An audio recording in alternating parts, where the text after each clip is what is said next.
Rain dripped from the awning as Sloane clutched her empty sketchbook, debating whether to leave before her hunger betrayed her.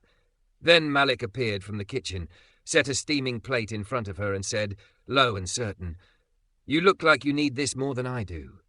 Her hand trembled above the fork. One bite, she knew. Sloane Whitaker stared into a coffee cup that had long stopped steaming and tried not to think about the ache under her ribs.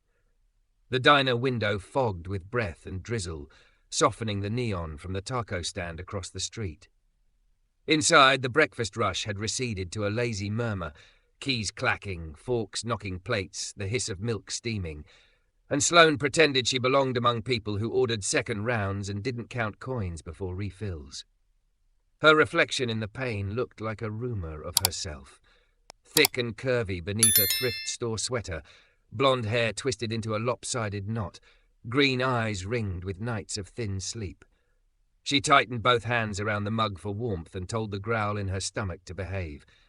She'd parked her battered Civic 3 blocks away beneath a pecan tree, windshield littered with shells and the brittle curls of last year's leaves. 6 days in the car, 2 showers stolen from the gym before her membership card finally refused to beep, and far too many meals of crackers slipped from condiment stations. She had $4.09 in her pocket and a text from her old landlord she hadn't opened. The coffee had cost $3.50. She didn't know what came after this cup, only that pride was louder than panic, and both were losing to hunger. The waitress came by with a practiced smile and a pot that smelled like hope. "Top you off, honey?" Sloane put a finger over the rim. "I'm good, thanks. You sure?" "Yeah," she said, and watched the waitress read the answer under the answer, the careful no of someone down to change. The door chimed. A swirl of damp air, the snap of an umbrella, someone laughing as they shook off the morning. Sloane sketched without looking, just to occupy her hands, lines that became salt shakers, a chipped sugar caddy, a father foolishly sharing his pancake with a toddler who refused everything but syrup. Drawing had always been her way to make mercy out of whatever the world threw at her. Lately, mercy felt like a foreign language. That was when she noticed him. He moved through the booths like he knew how to carry a room and a tray simultaneously, tall and steady, the black of his T-shirt soft with wash. His name tag said Malik in clean block letters. He had a cook's forearms and a server's patience, and his eyes were the kind Sloane avoided on purpose, kind enough to see too much. He joked with a couple in the corner, finessed a coffee refill without interrupting a laptop debate, slid a plate to a teenage boy with a "here you go, champ" that turned the kid's sulk into a grin. And then, as if the diner were a map and she was the pin in its corner, his gaze found Sloane. She looked away so fast, her neck twinged. She lifted the mug and took a swallow of cold coffee to give her face something to do. The coffee was bitter, the humiliation worse. "Don't look like a stray," she told herself. "Don't look like someone who'd bolt when the bill lands." When she dared to glance up again, he was gone. The kitchen pass clanged somewhere behind her. The bell dinged. The waitress called, "Order in." Sloane tried to return to her sugar caddy sketch, and instead drew a slice of toast, thick and buttered, because the body has its own agenda. She pressed the eraser hard enough to tear the paper. Then she pressed her lips together, counted pauses, and told the emptiness to wait. A shadow touched her table. "Hey," the man said gently. She tensed, palms under the table at once defensive and ashamed. "I'm sorry, I'm not." "No worries." His voice had warmth in it, unhurried, the kind you could stand near. He set a wide oval plate in the space where her sketchbook had been. Steam rose in fragrant ropes, scrambled eggs glossy with care, hash browns crackling at the edges, 2 slices of bacon kissing each other like an inside joke, a biscuit the size of her fist lacquered with honey. Sloane stared. "I didn't." "I know," he said. "It's on me." "I can't." The word came out thin and torn. "I can't accept."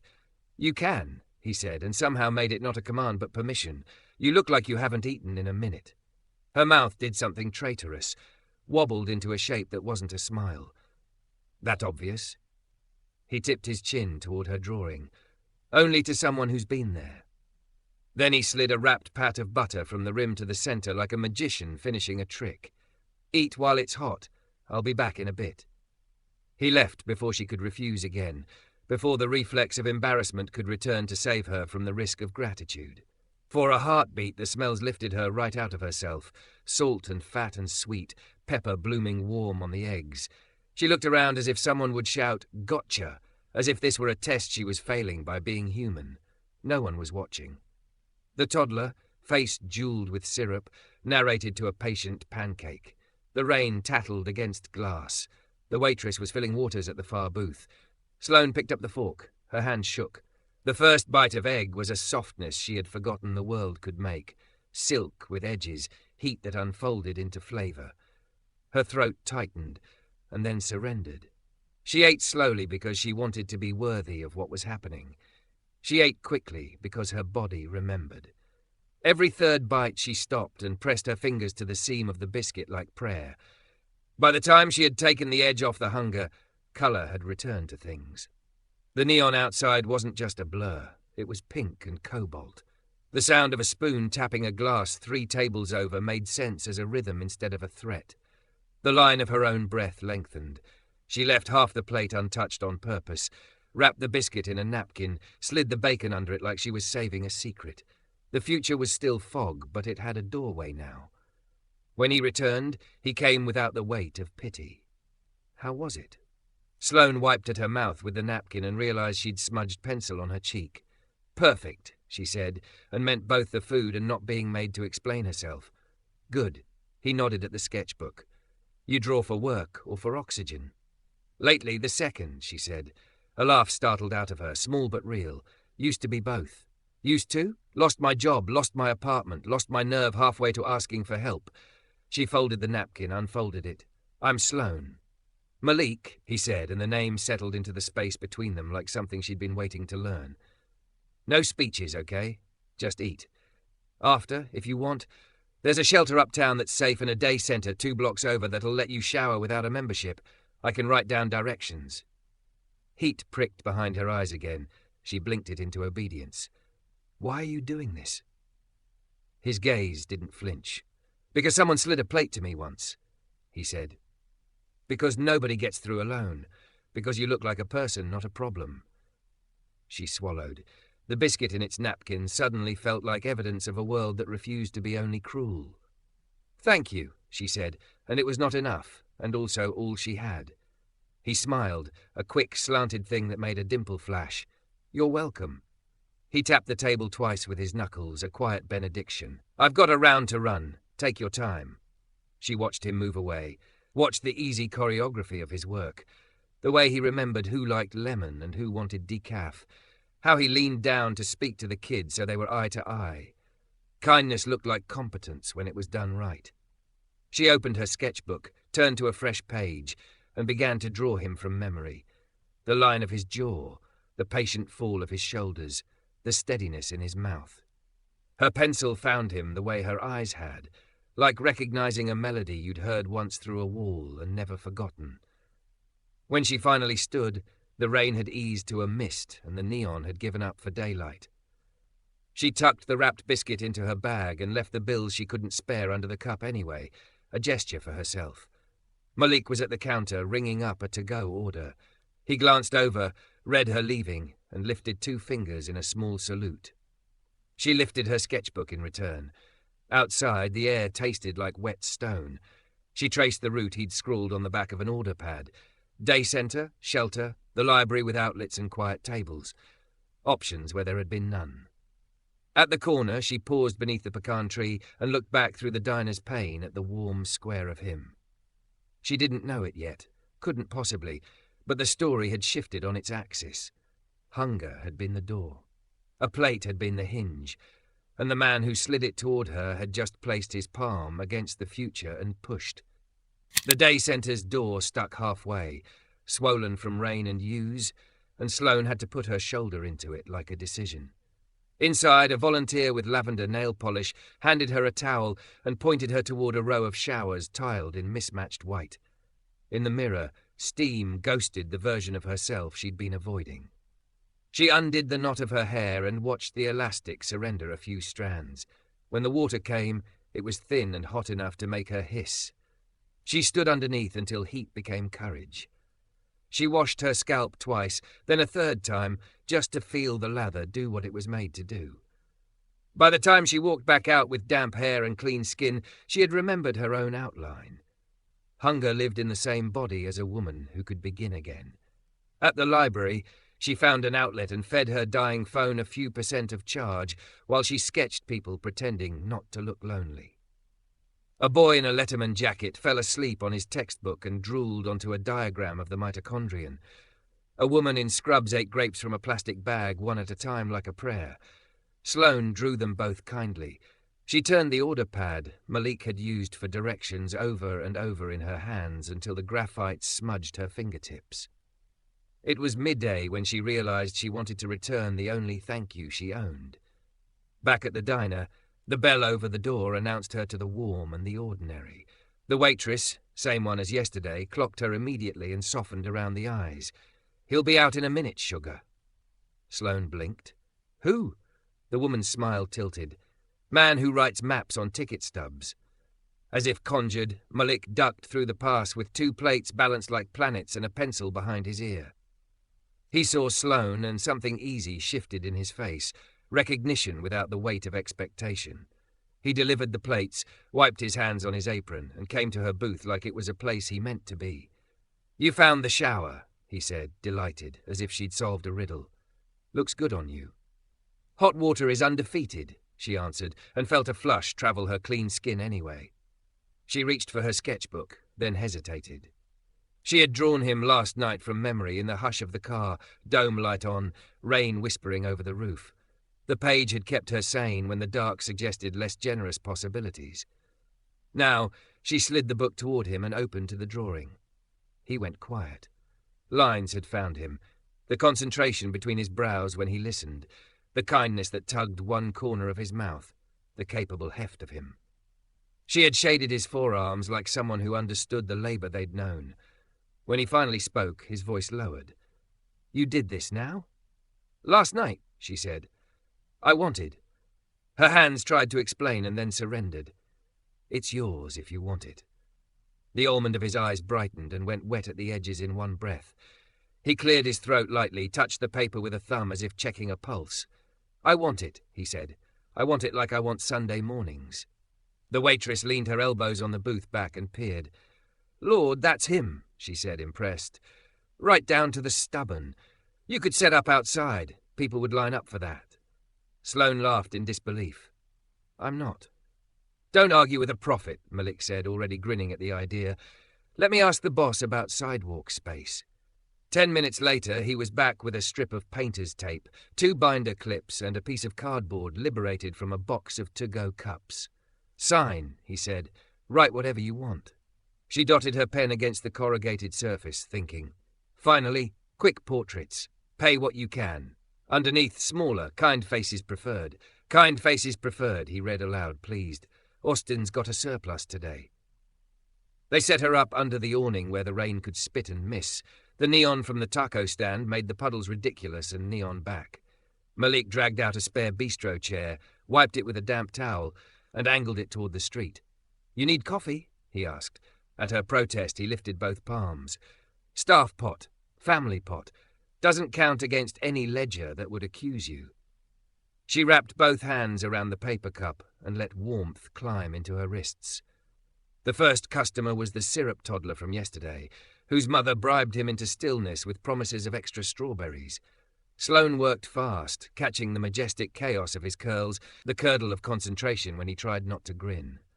When she turned the pad around, the boy gasped at meeting himself, and the mother pressed a 20 into Sloane's palm without looking surprised at her own generosity. The second sitter was a woman in scrubs, straight off a shift, half her hair escaping the elastic. She wanted a drawing to send to her mother in El Paso. "I never look like myself in photos," she confessed. "But maybe I look like myself in pencil." "You do," Sloane said, and proved it. The woman cried lightly when she saw. "You made me look like I belonged to me," she whispered, and tucked a folded bill under the binder clip on Sloane's makeshift sign. Between sitters, Malik ferried waters and hellos like a man fluent in everyone's small salvation. He dropped a napkin-wrapped something on the table beside her pad and didn't catch her protest until she unwrapped it. A biscuit split in half and stuffed with a thin, shining omelette, a smear of pepper jelly blushing the edges. "Family meal," he said, certain. Non-negotiable. She bit, and a small sound escaped her that would have embarrassed yesterday's version of herself. Today, she let it stand. "This is illegal," she said around the bite. "You should be arrested for flavour." "Call the taste police," he said gravely. "Tell them I confess." By mid-afternoon, the cardboard sign wore rain freckles, and Sloane's cash pocketed hope in small denominations. She hadn't kept track, exactly. She just recognised the feeling of not being at zero. With each face, something loosened. She found again the way drawing was not theft, but witness, not hunger, but attention. People easily unseen sat for her and watched her see them, and every time she pushed the paper across and they met themselves, the world brightened half a watt. During a lull, Malik leaned against the door jamb and watched her with the look of someone seeing what he'd suspected. "You know this is work, right?" he said. "Not a favour the world is doing. This is a thing people pay for and feel lucky." "Today is the first day I can believe that without arguing," she admitted. She had wiped rain from her forehead so many times that her sleeve wore a dark halo. She tucked wet hair behind her ear and felt the day settle inside her ribs like bread. "Thank you for asking me to stand outside on purpose. You're the one who brought the weather," he said. "We're just the roof." Around 4, a man with a camera and a laminated press badge paused, tilted his head at her sign, and asked if he could take a photo for a local blog. "We're doing a series on street artists," he explained. "We pay a small honorarium." Sloane felt the flicker of her old reflex, say no before anyone has a chance to decide you're not worth yes. She caught Malik's eye instead. He mimed a slow exhale. She said sure. He snapped her mid-stroke, pencil hovering over a waitress's profile. "Name?" he asked. "Sloane Whitaker." "Spelling?" She spelled it, then added impulsively, "And that's Malik. He's the reason I'm out here." The photographer took a quick shot through the diner window, Malik balancing a tray, smile slanting, the whole room warmed by the idea of him. "I can see that," he said. By closing, Sloane's fingers were graphite ghosts, and her back knew that standing is a verb. The diner emptied into the soft blue of evening.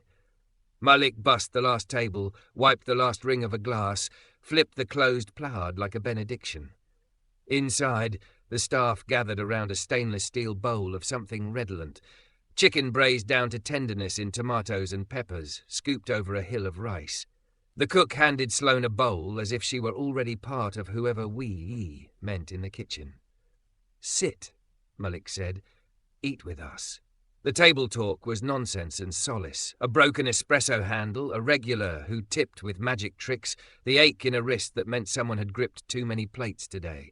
Sloane listened and ate and laughed when the cook insisted her second helping was a personal favour to him. The food was heat and sweet and smoke, someone's grandmother in every bite. After, Malik walked her to the door. The rain had finally wrung itself out of the sky. The asphalt shone. He held her drawing carefully, already protected in a plastic sleeve the waitress had scavenged. "You got somewhere safe tonight?" he asked, not the kind of question that arrived with judgment attached. She nodded. "Day Centre gave me a voucher for the shelter up on 7th. It's better than the car." "Good," he said, and then added, "If the weather turns or if your gut says no, I've got a couch. My roommate's a musician who keeps weird hours, but he's kind as bread. No pressure, just inventorying your options." Sloane swallowed. A thing in her that had slept for months lifted its head at the word options.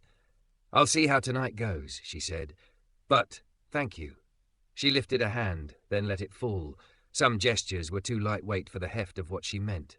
He eased the door open, the bell chimed once, and the night put its cool hand on her cheek. "Sleep," he said. "Dream stupid big. Tomorrow I'll print your photo from the blog and tape it next to the sign like you're a famous person." She laughed, surprised by the shape her mouth made when humour was uncomplicated. "I'll bring the sign," she said. "You bring the illegal biscuits. Deal." She stepped into the quiet and walked toward the shelter with her shoulders a fraction higher, a fraction freer. Behind her, he hung the chairs on tables one by one, flipped lights, tucked the drawing she'd given him into his backpack like a fragile victory. Each moved through their small tasks with the steadiness of people who had remembered the outline of a different life and were sketching it in, darker, truer, stroke by stroke. The shelter air was the kind that didn't move. Breaths stacked on breaths, plastic mattress squeaks trading gossip with the hum of vending machine that refused to sleep. Around 2 a.m, a door banged, a voice spiked, and a string of curses snagged on the rafters. Sloane sat upright on her narrow bunk, backpack hugged to her ribs, heart finding that old drum it played when rooms turned unpredictable. A woman sobbed behind the blue curtain that didn't quite close. Somewhere, a phone lit a face and then another. The night manager's shoes slapped the linoleum toward the noise. The shouting receded to a bitter hiss, like rain hardening on pavement. Sloane swung her legs over the edge and stood into her shoes. She had learned to trust her gut long before her gut trusted her. The voucher bought safety most nights. Not this one. She slid her arms into her jacket, tucked her sketchbook flat against her spine, and ghosted past dreams and murmurs to the door. The hinge complained. The cold outside didn't. The street was rinsed clean and shining. She kept to the yellow light where it pooled and counted blocks with the steadiness she'd practiced for months. When she reached the diner, the front was dark except for the ghost glow that kitchens make when they refuse to admit they're done. A chair scraped inside. She cupped her hands to the glass and saw Malik, hoodie on instead of the black t-shirt, wiping a last line of stainless steel like it mattered. He spotted her as if he'd been expecting a visitor at exactly this hour. One eyebrow climbed. He unlocked the deadbolt and eased the door just wide enough. Warmth and the faint perfume of onions and coffee slid through. "You okay?" he asked, not softly, but clearly, the kind of voice you can step toward. "Can I sit a while?" she said. "Just until the night decides what it's doing." He stood back to make space, bypassed the overheads and clicked on only the booth's low lamps, the kind that made a room look like a kept promise. He poured hot water over a lemon wedge like he was troubleshooting a bad day. She wrapped her fingers around the mug and felt sensation return in increments. "Shelter?" he asked. She nodded. He looked at her face long enough to read past the answer. "You want to keep talking about it, or you want to aim this hour at better thoughts?" She glanced toward the past where shadows made the world simpler. "Better thoughts." He nodded like a coach. "Okay, here's one." He reached beneath the counter, produced a key on a bottle opener shaped like a guitar, and laid it on the table. "Address is taped to the fob. 2nd floor walk-up. Couch is long enough. Roommate's name is Trey. He'll pretend not to notice you exist at first, and then he'll make you tea. If you use it, text me so I don't put out a search party. No pressure. Just options." Options. The word settled into her sternum like bread. "Why are you—" "Because I can," he said, the same way he'd said you can eat. "Because you didn't ask, which tells me you needed the ask to come from the other direction." She drank lemon and heat and let the night downgrade from threat to weather. "Thank you." "Just returning a plate," he said, and his smile untied a knot behind her heart. She walked the 3 blocks to the address with the key in her pocket like a talisman. The building smelled faintly of laundry and cumin. Inside the apartment, a lamp glowed over a haphazard bookshelf. Cookbooks, poetry, a manual for a guitar pedal. A quilt the colour of late summer peaches lay folded on the far arm of an honest couch. Sloane set her backpack down and held still, listening for a reason to leave. None arrived. She texted, "Here. Found quilt. Not a ghost." A bubble appeared and then his reply, "Quilt is undefeated. I'll see you in 6 hours." There will be breakfast. She didn't remember lying down. She remembered waking up to light brushing the blinds and the smell of butter negotiating with flour. Her body did a quick inventory. Warmth, yes. Fear low, hunger agreeable. And decided to be a person again. In the kitchen, Malik was coaxing a skillet to listen. He glanced up, took in her borrowed t-shirt and the hair she hadn't decided what to do with, and set a plate in the safe geography halfway between them. "Fried egg, toast, half an orange," he said. "Tea or coffee?" "Tea," she said, surprised by her own gentleness. He poured. She ate. Each bite moved the day closer to possible. At the diner, he had already taped her photo, snapped by yesterday's blogger, to the cardboard sign. He'd added a sticky note in his block letters. Featured. Today, Sloane Whitaker. She stared at the word featured the way you study your own name on mail that isn't a bill. Under the awning, the chair sat like it was holding her place in a life.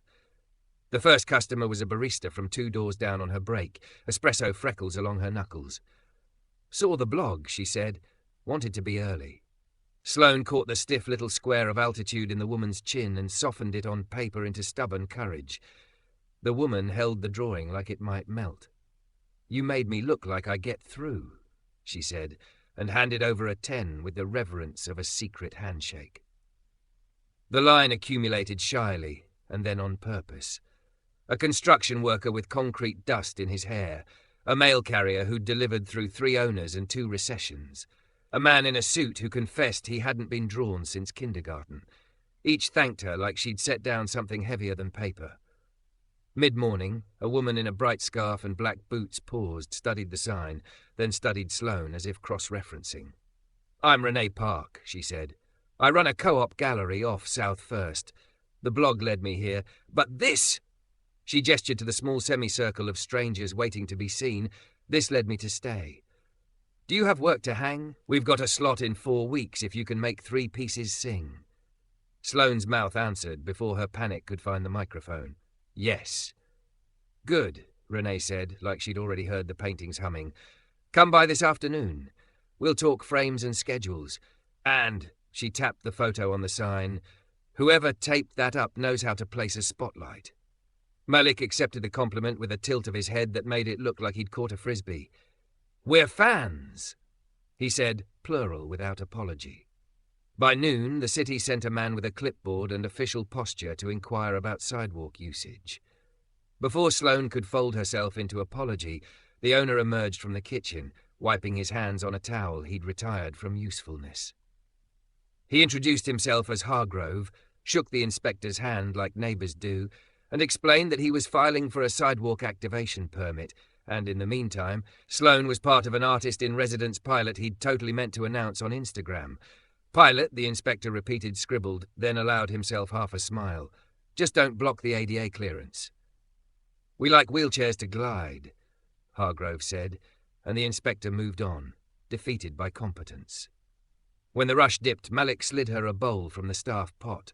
It was beans cooked beyond patience, a confetti of herbs on top, a drizzle of oil catching the light.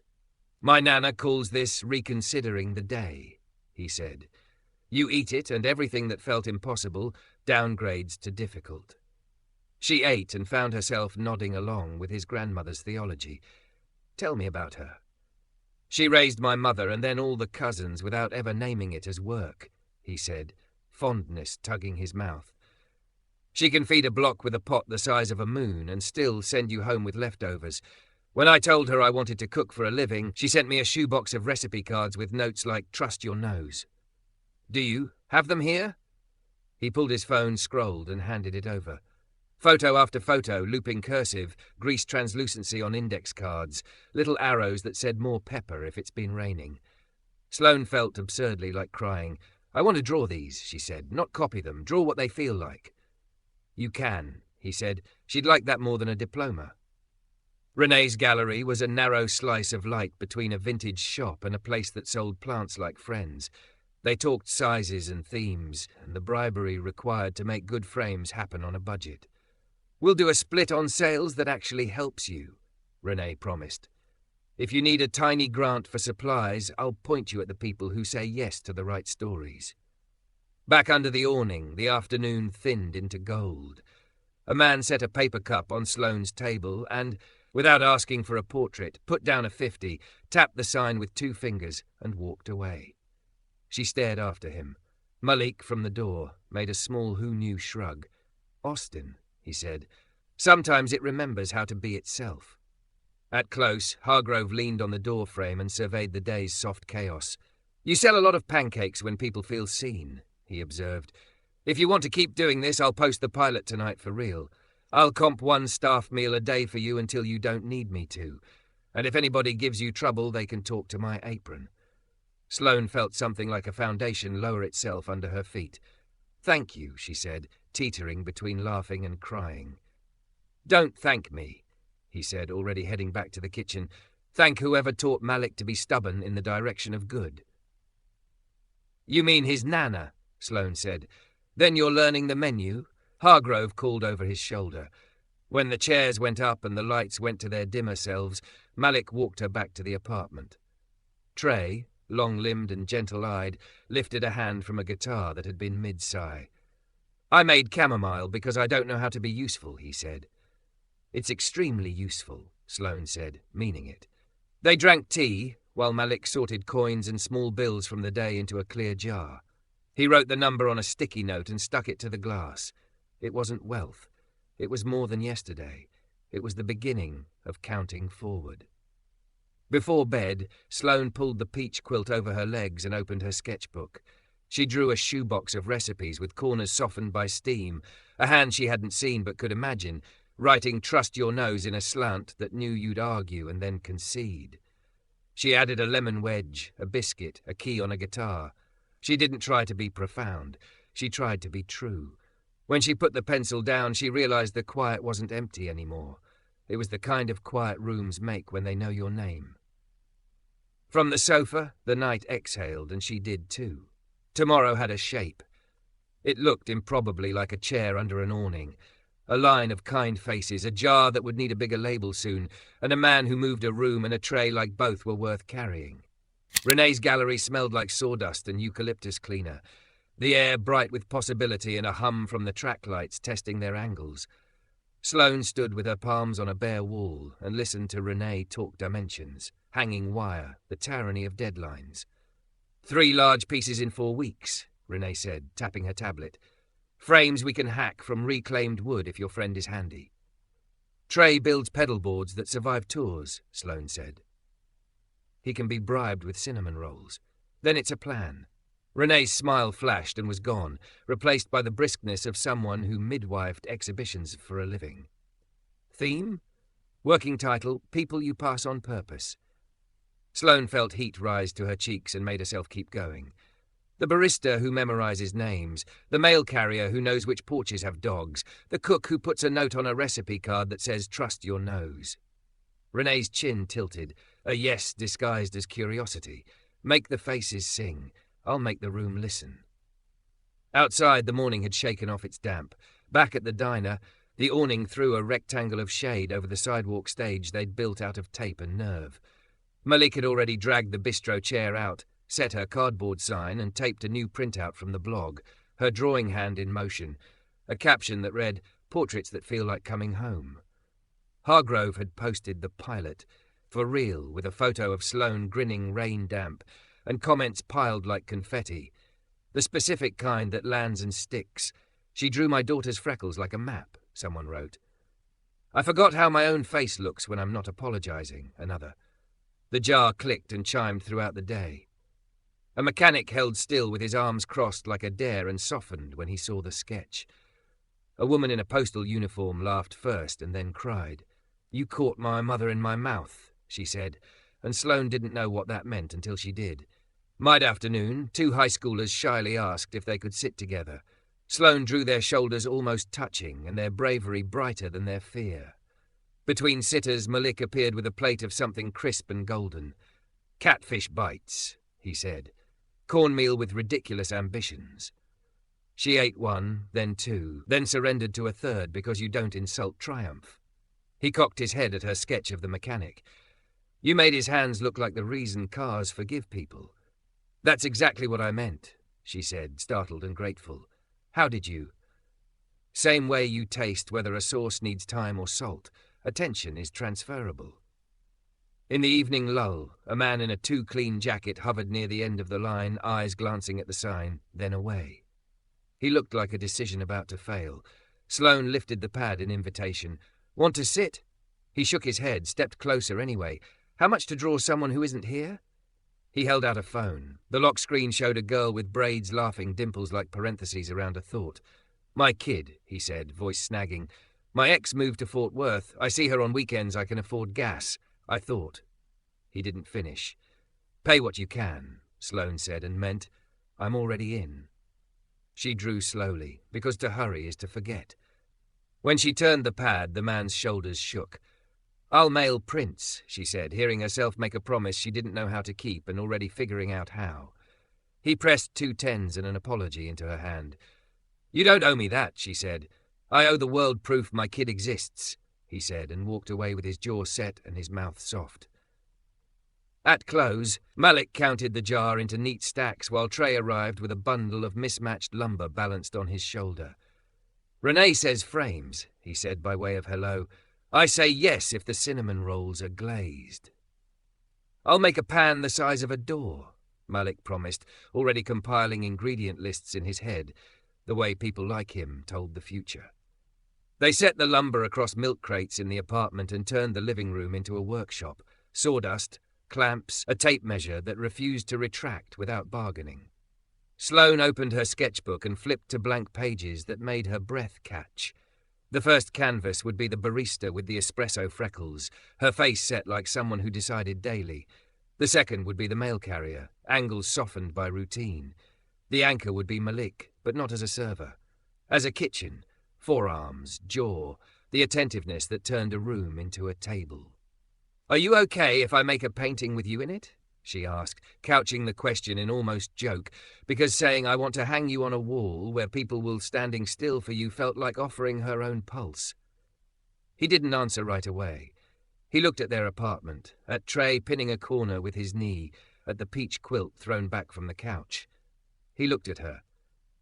"I am if you promise not to make me pretty when the point is true." "The point is true," she said, "but you are pretty." He laughed, and the room, traitorously, did that thing where it turned softer, just to see what they would do with it. They scheduled the first sitting for after close. The diner empty was another animal, chrome humming its own song, booths like pews after a congregation leaves. Malik put on his white jacket because the camera of her eye asked for it.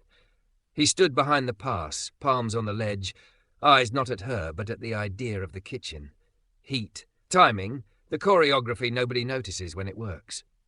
Sloane stood in the aisle and sketched hard, notational, catching angles and weight. She timed herself by the drip of cooling coffee urns and the steady thump of her own heart. He didn't pose so much as arrive. When he turned his head toward her voice without moving his hands, her pencil flew. There, the way he listened with his whole face. She sketched and to paper felt crowded with his shapes. Then another page for the quiet behind the jaw. Around midnight, Hargrove appeared with 2 bowls of something that had been night simmering on the back burner because he didn't know how not to keep soup going. "You two look like you're stealing the Declaration of Independence," he said, approving. "Eat before the ghosts ask for a taste." They ate on the counter, legs dangling, like kids stealing time. "I want to call the show People You Pass on Purpose," Sloane said. "But that's wrong, isn't it? You don't pass them on purpose, you pass them by habit." "Habit is just purpose that forgot its name," Malik said, scraping the last of the soup and making the spoon ring. "Call it whatever you want. It's about witnesses." The next morning, Sloane woke early, the kind of early that belongs to people with the luck of work they love and the urgency of not enough time. Trey had already framed 1 canvas, his fingers glue-shiny and satisfied. He held it up like a magic trick. "Corner's not perfect," he said, "but I'm managing for wabi-sabi." "I'm managing for affordable," Sloane said, and kissed his paint-flecked knuckles like siblings do when gratitude overruns good manners. At the day centre, she printed photos on matte paper for studies, the printer labouring like an old dog that still liked the game. A counsellor paused at the table, picked up the photo of the mail carrier and smiled. "She brings us donations from the post office, gets people to send socks like their Valentines. You tell her she's famous." "Will she like that?" "She'll pretend not to," the counsellor said, and walked off in shoes that squeaked sincerity. Outside, a gust pulled the awning taut with a sound like a drumhead. The afternoon rain returned without the courtesy of clouds. They hustled the chair inside and moved the sign just past the door. People still came, dripped on the tile, shook their hair like dogs, and held still long enough to be held longer on paper. A man with a neck tattoo that read Frankie asked Sloane to add a second set of initials in the margin. "For my mother," he said. "She'd like to be in there even if you can't see her." "I can," Sloane said, and left a small, careful ML tucked in the negative space of his jaw. That evening, a comment bloomed under the blog's photo. "Saw the portraits today. Don't know how she does it, but I felt less invisible for an hour. Another, if you sit for Sloane and don't cry a little, you're either lying or dehydrated. Renee reposted with a countdown. Hargrove joked that pancake sales were up 14% since Art moved in. Trey cut and sanded until his wrists complained and then cut anyway. At close, Malik and Sloane walked to the apartment with the kind of tired that isn't defeat. On the stoop, the night pressed close enough to smell like Rain's cousin. Sloane unlocked the door and paused. "Hey," she said, pulse in her throat doing its own drumline. "If I say a thing that sounds like too much, can we pretend it was exactly the right amount?" He leaned his shoulder to the frame, patient as a tree. "Say it right size anyway. You slid a plate to me," she said, "and then a map, and then a key, and then a place to put my work. Today, watching you in that jacket under those lights, I kept thinking, there you were. Not posing, but arriving. And my brain said, not my heart. My brain said, you look like my forever." The corner of his mouth did that quick, disbelieving thing, and then steadied. He closed the distance between their shadows and let his forehead rest against hers like a promise arriving on foot. "Good," he said, voice low. "Because when you draw me, Sloane Whitaker, you make a person I want to spend the rest of my life protecting, and I recognize him. He's the one who knows how to set a table." She laughed, which is how some people cry when they're out of room. Inside, the peach quilt waited. On the table, recipe cards like prayers. On the wall, the first canvas claimed its corner. The room knew their names. The night did, too. And the future, for once, looked exactly like work they were already doing, with the people they had already decided to love. Renee taped the vinyl letters herself, black against white, the title resolving across the gallery wall as if it had always been there. People you pass on purpose. Sloane stood on a stepladder with a pencil between her teeth, marking where hooks should bite. Trey held a frame steady, sawdust, salt and peppering his curls. Malik watched from the doorway with a to-go tray balanced on one hand like a waiter and a conspirator. He'd brought breakfast tacos for everyone, foil still breathing heat.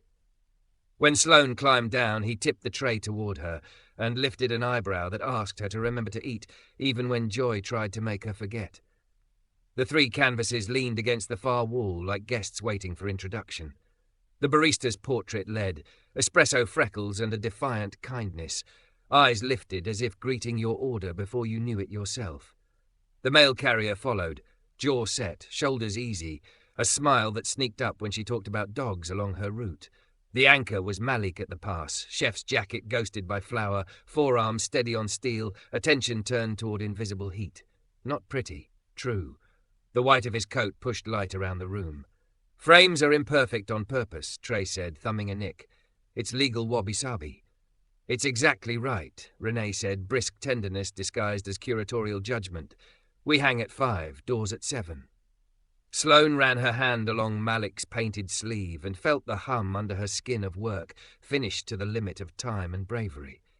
4 weeks had been a chew. Each day she'd drawn, scraped, laughed at her own panic, eaten staff meals she hadn't earned and then had earned, fallen asleep under the peach quilt with charcoal in the half-moons of her nails. The jar on the dresser had filled with small bills, then larger ones, then checks with memos that said for the face that looks like my mother or for the girl in braids who looks like my kid. Hargrove had gotten the sidewalk activation permit approved. The city inspector came back, bought pancakes and a portrait of his dog. At 6:30, the gallery smelled like eucalyptus and nerves. Sloane wore a dress she had found at a thrift store for $9 that treated her hips like they were invited.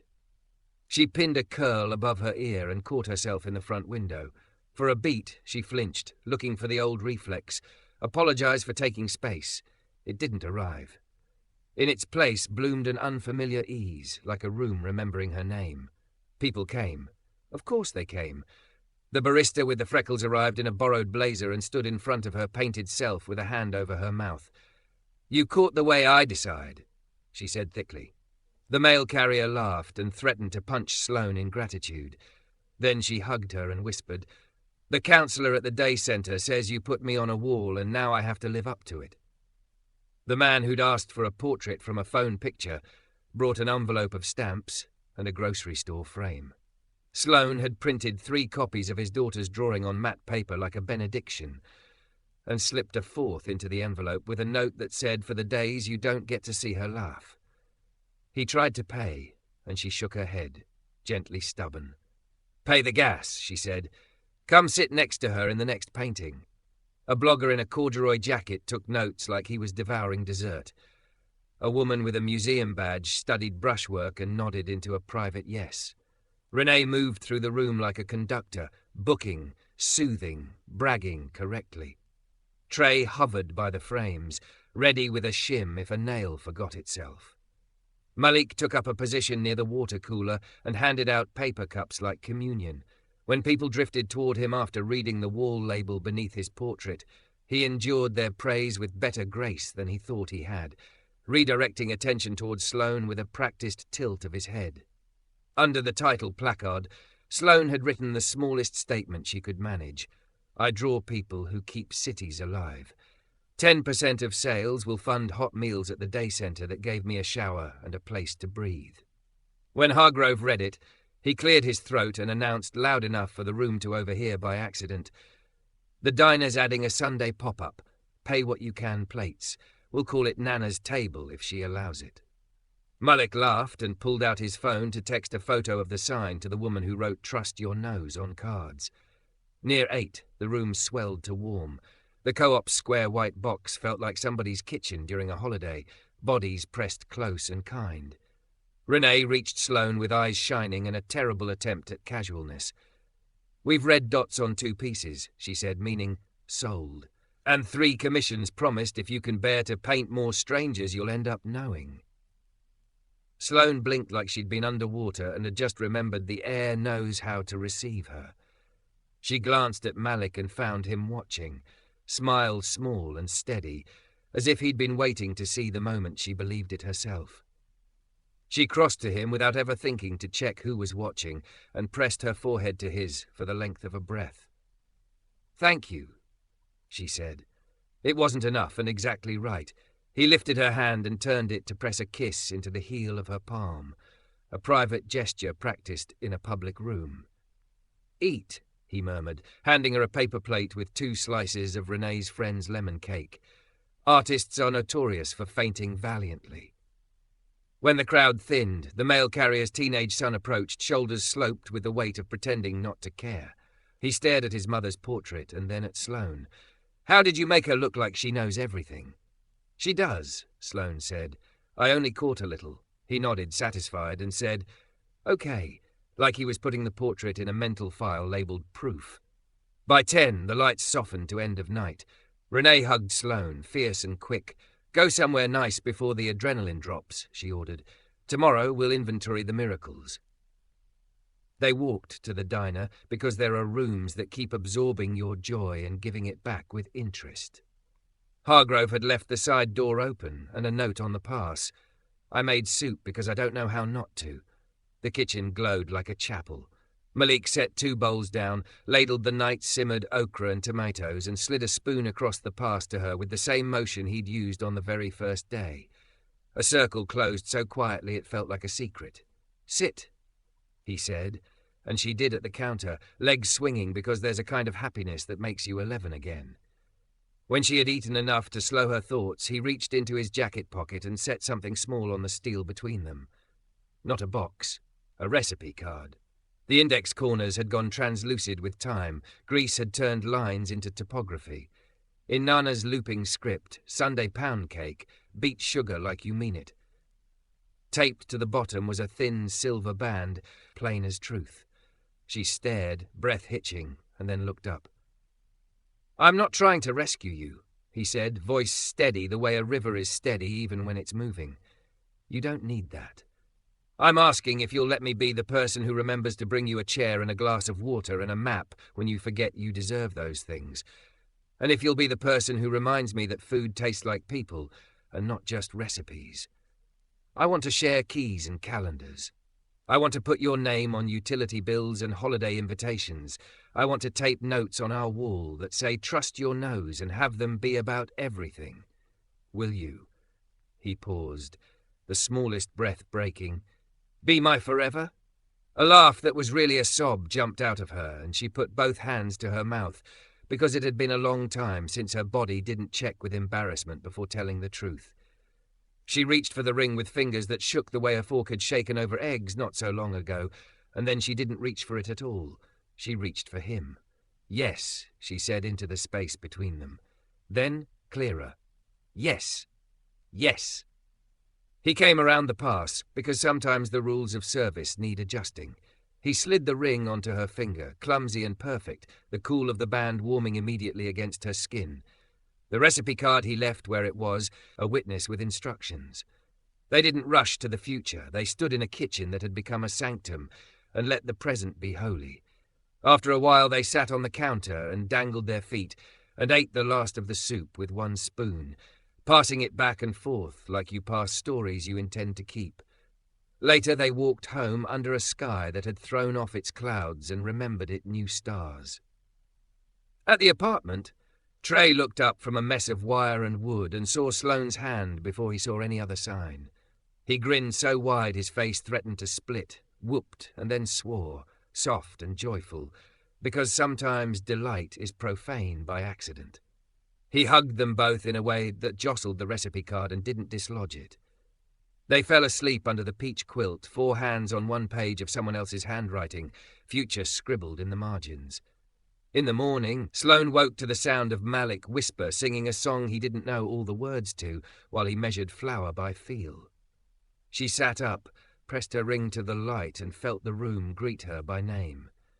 She dressed in a sweater that didn't apologize for her body and tied her hair high and laughed when she met her own eyes in the mirror. Outside, the chair under the awning waited. The sign had a new line in Malik's block letters, 10% to hot meals. The jar was washed and ready. The day centre would smell like coffee and citrus. Renee's emails would ping with a subject line called red dots. Nana would answer the phone and say, "Beat sugar like you mean it." And Sloane, who had once counted coins to count as a person at a table, would draw faces until the light changed, and then some, her hands steady, her hunger an old story she repeated only when it helped someone else find the door. When she passed the diner windows, he slid a plate over the counter, not because she needed saving, but because that's what love looks like in their language. A plate, a pencil, a seat kept warm. She smiled at him through glass, and he lifted 2 fingers in the smallest salute, and the city, nosy, generous, forgetful, forgiving, carried their yes forward like a rumour it hoped was true.